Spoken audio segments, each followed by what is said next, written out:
So now I want to talk about remembering your dreams. Some of you have wonderful dream recall. In fact, you might be surprised how many dreams you can recall once you have that intent to remember dreams.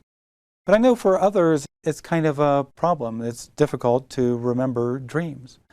Now, in my talks and presentations around the nation, I've often realized that there's people who don't recall their dreams, and there's basically two reasons. The first reason is a very common reason. People don't value their dreams. So why remember something that you really don't value? Why even bother to remember? So for those people, all they have to do is start placing an emphasis on recalling their dreams. Just a simple suggestion. Tonight I'll find it easy to remember my dreams, and I'll write them down immediately upon awakening. Just something simple like that is a wonderful suggestion, and those people will quickly begin to get into the habit of recalling their dreams. Because if you're going to become a lucid dreamer, you really want to get into the habit of remembering your dreams. Now there's a second set of people who will tell me, look, Robert, I haven't remembered a dream for 10 years. I don't know if I can remember my dreams. And so in workshops where I have that occur, normally I'll ask the person, okay, wait a second. Tell me, when was the last time you can recall dreaming? I remember one man said it was when he was 16, and now he was like 28 or so. And I said, okay, let's go back in time. What happened when you were 16 years old? And he said, when I was 16 years old, my parents had a horrible divorce. And I said, okay, you may have decided back then to stop remembering your dreams. You might have begun to have nightmares or unpleasant dreams, and you just told yourself, hey, I don't want to remember these anymore. They bother me too much. So what I want you to do, tonight before you go to sleep, tell yourself, self, I'm ready to remember dreams. I'm tired of not remembering them. I'm ready to remember. And so it was really interesting at this workshop. The next morning I was walking through the hallway, and all of a sudden I see that young man, and he's jumping up and down with joy. And he comes up to me and he goes, you won't believe what happened.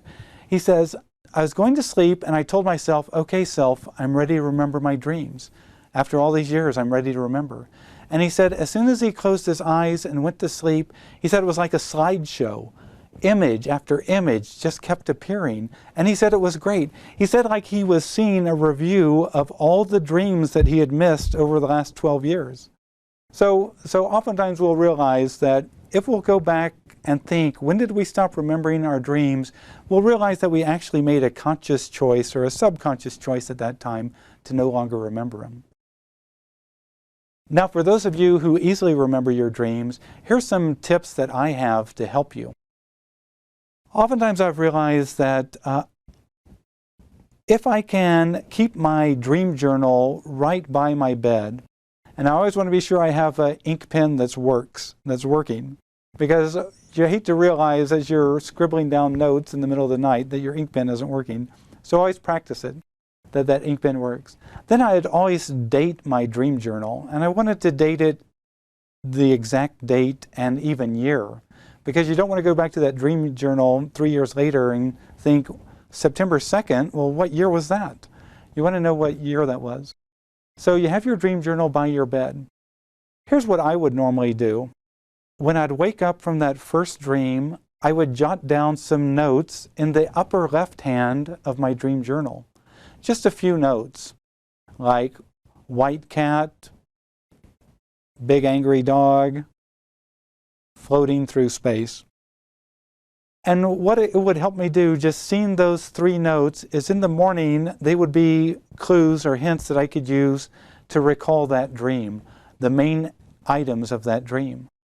Then when I wake up the next time, in the lower left-hand corner, I would write out notes of that second dream. And the third dream I'd put in the upper right-hand corner, and the fourth dream I'd put in the lower right-hand corner. And so by making those notes, I'd be able to recall those dreams normally quite well when I woke up in the morning.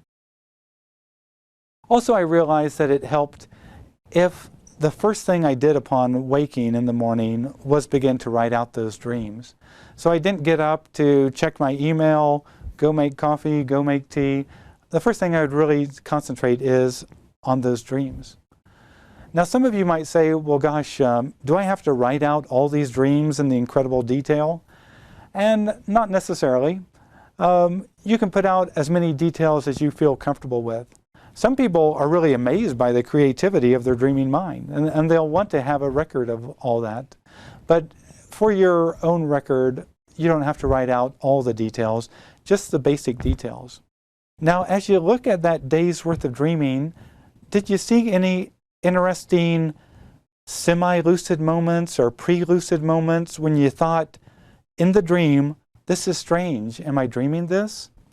So you want to look for those moments when you came close to becoming lucidly aware.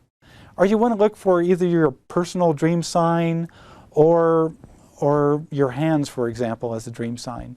Did you see that? And make a note of that in your dream journal, because that'll show you that you're making progress, that you're getting closer to becoming fully aware that you're lucid. So that's how I use a dream journal, and that's why it's so important to have a dream journal, because that'll help you as you go deeper into the practice of lucid dreaming.